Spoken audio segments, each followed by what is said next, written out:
Assalamualaikum warahmatullahi wabarakatuh. Dalam video ini, kami akan menyampaikan tentang pernyataan diri dosen dalam unjuk kerja Tridharma Perguruan Tinggi atau PDD UKT-PT. Izinkan kami memperkenalkan diri, nama Hartanto Tantriawan, berasal dari program studi Teknik Informatika, jurusan Teknologi Produksi dan Industri Institut Teknologi Sumatera. Dalam video ini, kami akan menyampaikan beberapa pokok bahasan. Yang pertama adalah deskripsi singkat tentang mata kuliah yang akan kami sampaikan video cuplikannya nanti. Kemudian yang kedua adalah tentang proses pembelajaran. Yang ketiga tentang metode pembelajaran.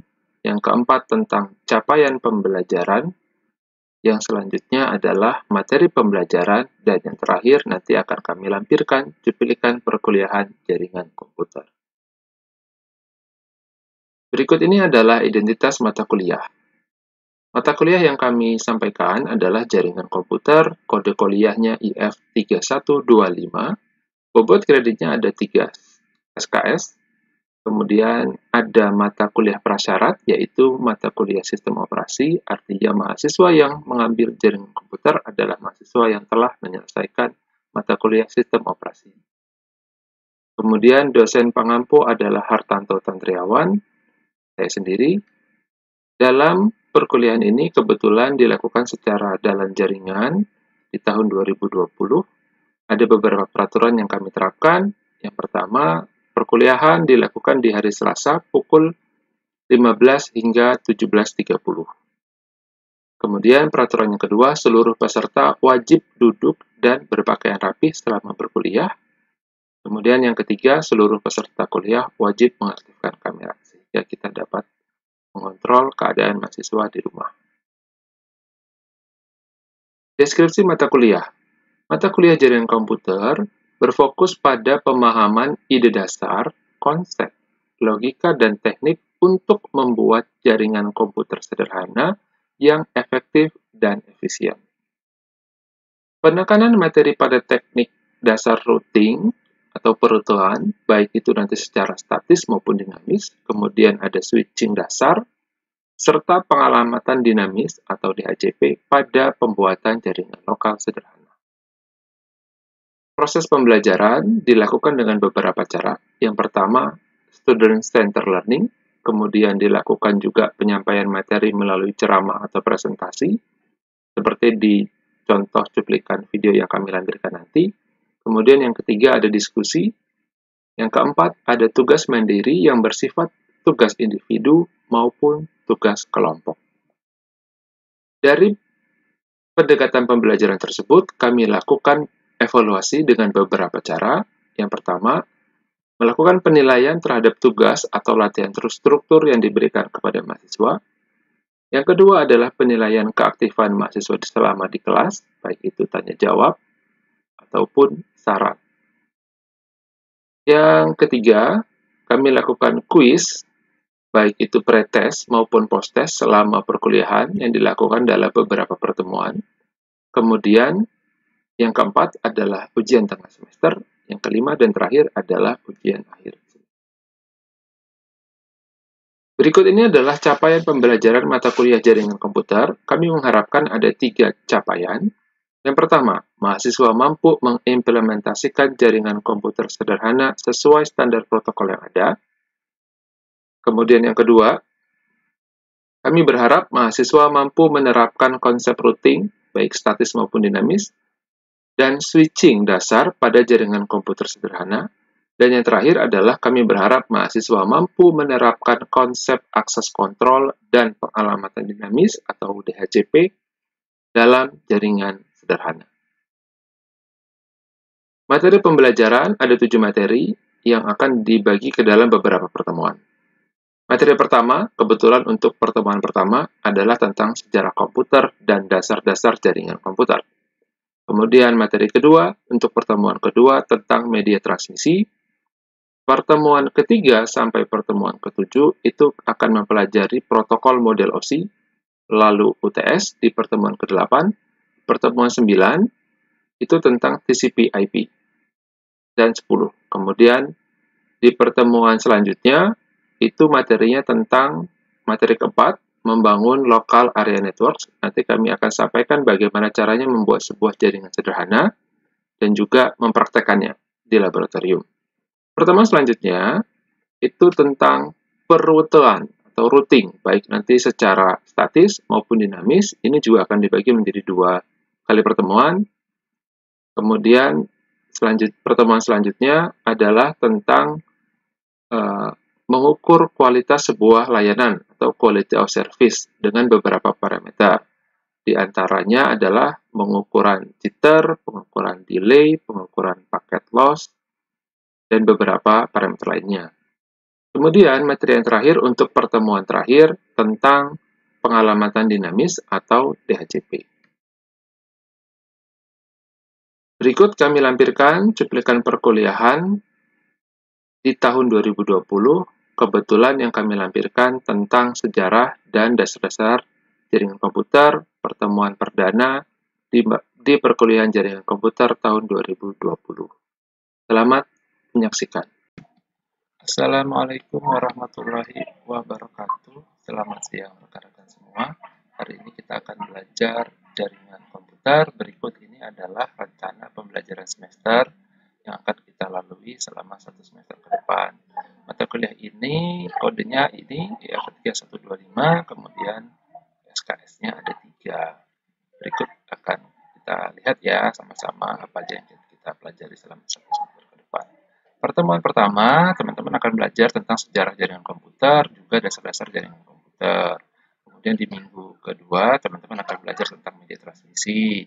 Nanti di minggu ketiga, kita akan belajar tentang protokol, baik itu model OSI ataupun TCP/IP. Nah, nanti di minggu kedua juga ada ini ya, ada praktek membuat kabel UTP, nanti teman-teman membuat kabel yang tipe straight ataupun tipenya cross.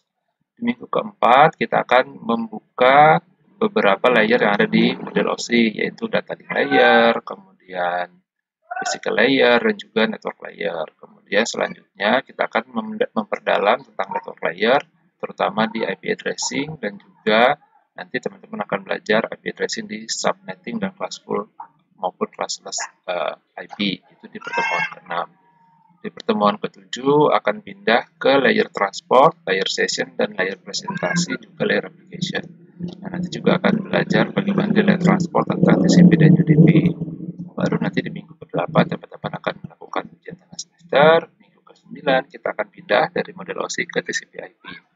Nah, di sini akan ada bahasan tentang 4 layer yang ada di TCP/IP. Kemudian di minggu ke-10 teman-teman akan membuat jaringan lokal sederhana atau local area network, baik itu nanti nirkabel ataupun menggunakan kabel. Nah, di minggu ke-11 teman-teman akan membuat virtual LAN. Nanti kita akan simulasikan bagaimana caranya juga sekaligus switching. Nah, nanti di minggu selanjutnya atau minggu 12 baru kita mulai routing atau perutuan pakai static routing dan dynamic routing. Di minggu 13 kita akan simulasikan langsung routingnya pakai metode RIP ataupun metode OSPF. Nanti di minggu ke-14 kita akan mengukur kualitas layanan jaringan komputer menggunakan beberapa parameter berikut. Apakah itu bandwidth, throughput, jitter, packet loss, ataupun latency atau delay. Nah, terakhir di minggu ke-15 nanti kita akan belajar bagaimana membuat simulasi IP address yang dynamic menggunakan DHCP. Begitu ya teman-teman, ini RPS-nya. Kontrak kuliahnya juga kira-kira seperti ini, nanti akan kita lihat bersama, atau nanti saya kasih aja deh kontrak kuliahnya biar teman-teman bisa baca di link deskripsi. Jaringan komputer. Apa sih jaringan komputer itu? Sebelum kita masuk, silakan jawab di komentar. Apa sih jaringan komputer? Selama ini kita ngomongin jaringan komputer nih. Komunikasi antar komputer. Muhammad Wahyudi. Wahyudi, kamu angkatan berapa ya? 2016 saya, Pak.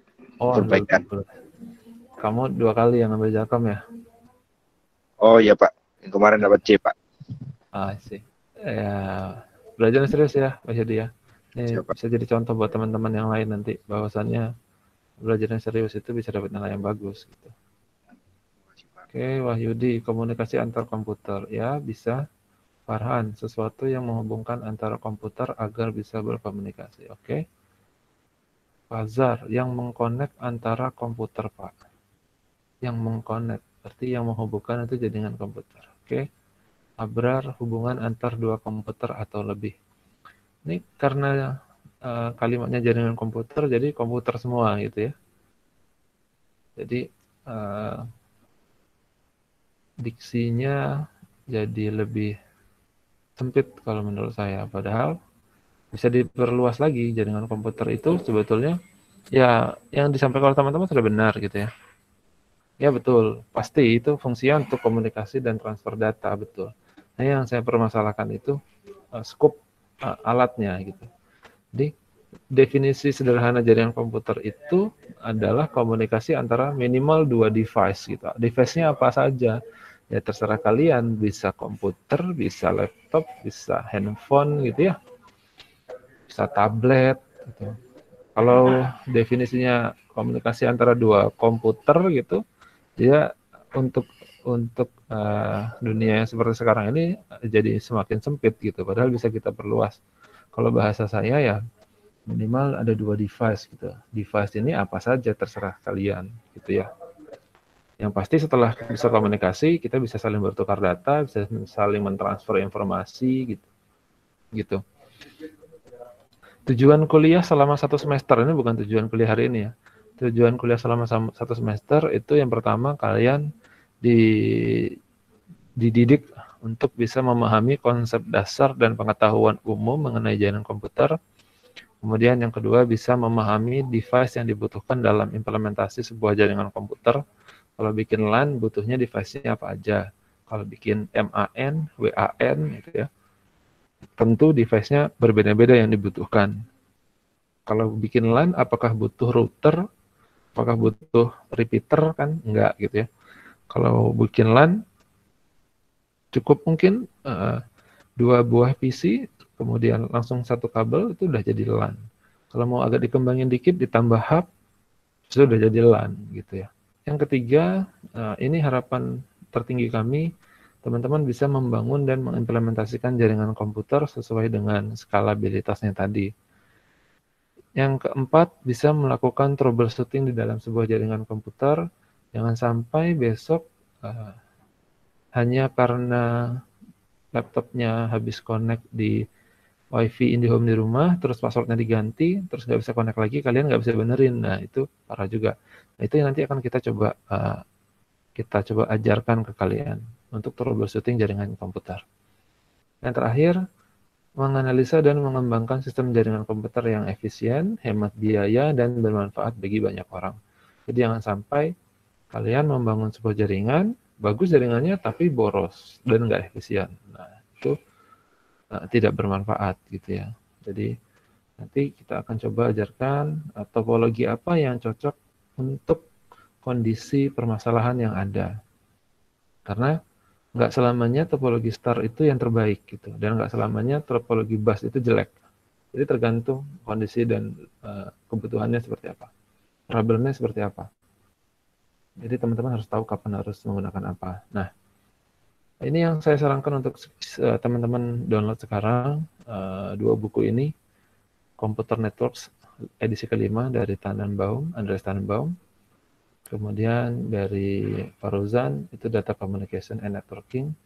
Yang edisi keempat ada cetakannya di perpustakaan, boleh teman-teman baca langsung. Yang edisi kelima ini banyak yang beredar di internet, silahkan di-download saja. Nah, 2 buku ini yang akan kita jadikan acuan utama. Buku ketiga boleh dicari, download, dibaca-baca untuk suplemen. Dan buku keempat itu yang edisi bahasa Indonesia. Nah, ini materi kuliah hari ini kita akan mempelajari sedikit pengantar jaringan komputer. Kemudian kita akan bahas sedikit media transmisi, nggak terlalu dalam, karena pekan depan kita akan belajar media transmisi yang akan agak banyak gitu ya. Kemudian perangkat jaringan yang sederhana, protokol jaringan kita bahas sedikit, dan service-service apa aja yang ada di jaringan komputer. Nah, ini kenapa jaringan komputer itu penting. Kita lihat data yang ada di Indonesia pada bulan Januari tahun 2019. Survei populasi sejumlah 268 juta manusia di Indonesia. Ini 56%-nya adalah urbanisasi. Masih ingat urbanisasi? Perpindahan penduduk dari desa ke kota. Jadi 56% penduduk Indonesia itu ada di kota. 56 dari 268 juta itu ya hampir 150 jutaan gitu ya. Nah, mobile subscription yang ada di bulan Januari tahun 2019, ini di Indonesia aja ya, itu sebesar 355 juta. Artinya, jumlah 355 juta ini 133% dari jumlah populasi penduduk di Indonesia. Setengahnya, 56%-nya, itu pengguna internet user. Setengahnya lagi, atau pengguna internet user ini, itu semuanya aktif sebagai pengguna media sosial. Dan yang 130 juta dari 150 ini, itu adalah mobile social media user. Apa yang bisa kita simpulkan dari data-data ini?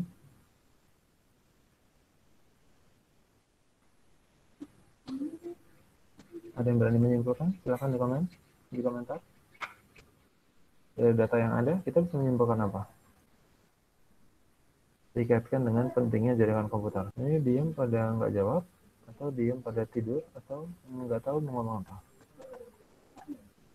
Saya tunggu di komen. Apa yang bisa disimpulkan? Halo? Suaranya delay Pak, agak kecil begitu Pak. Nih hemat si Pemora nih, bagus nih. Hampir seluruh pengguna membutuhkan dan menggunakan jaringan internet. Betul. Kita lanjutkan.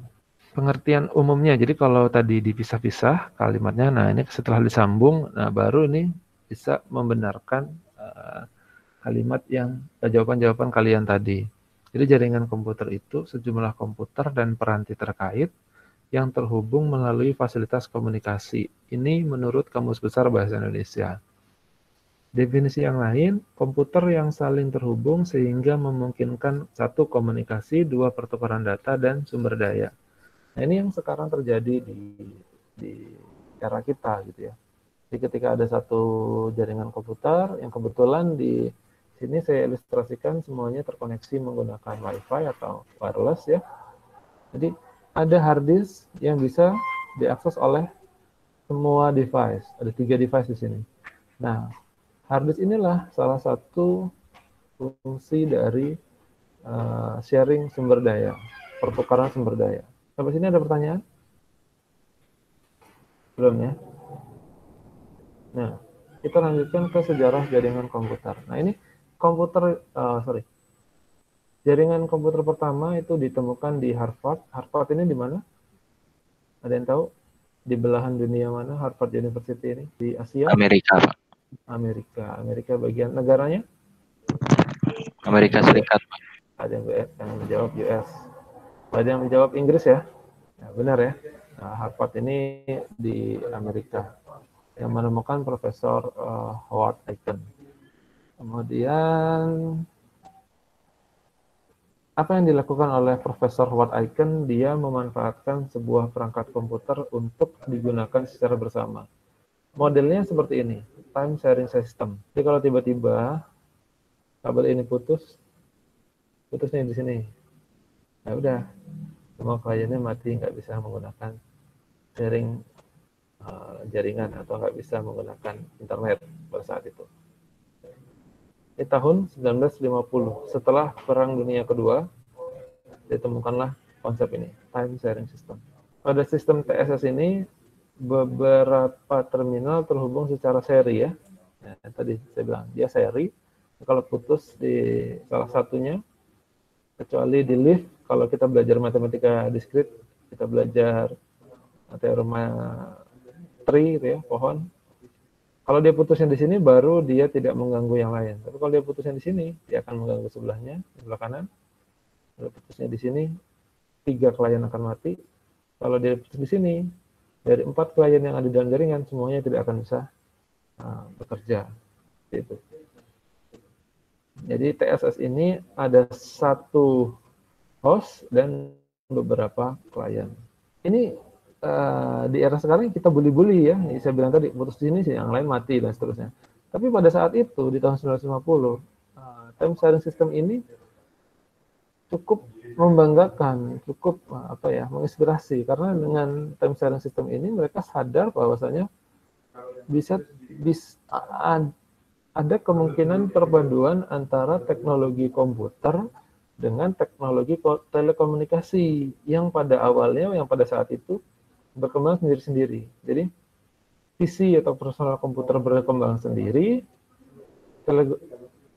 teknologi telekomunikasi dalam hal ini, telepon, handphone, dan seterusnya. Mungkin bahkan pada saat itu belum ada handphone ya. Telepon, telegram beneran ya, bukan telegram aplikasi. Itu berjalan sendiri-sendiri gitu, nggak saling berkolaborasi. Nah, dari time sharing system ini, orang-orang sadar bahwasanya teknologi komputer dan teknologi telekomunikasi bisa dikembangkan secara bersama-sama dan bisa menghasilkan satu produk yang lebih bagus lagi, seperti itu. Maka dari situ setelah time sharing system tadi, di tahun 69, agak lumayan lama, 19 tahun kemudian, Departemen Pertahanan Amerika atau DARPA pada saat itu mengadakan riset untuk mengembangkan komputer ke dalam jaringan organik. Nah, riset ini dikenal dengan yang namanya ARPANET. Dia mengembangkan time sharing system menjadi lebih besar lagi yang dinamakan dengan distributed processing. Masih tetap seri, tapi apa bedanya? Kalau di time sharing system, hostnya hanya ada satu, melayani banyak klien gitu dengan secara seri. Kalau di distributed processing yang diperbanyak hostnya. Itu ada 2 host. Kalau host yang satu mati ya 2 host yang lain masih tetap bisa berkomunikasi, nggak ada masalah seperti itu. Itu perkembangannya. Dan ini luar biasa teman-teman. Perkembangan ini membutuhkan waktu yang cukup panjang.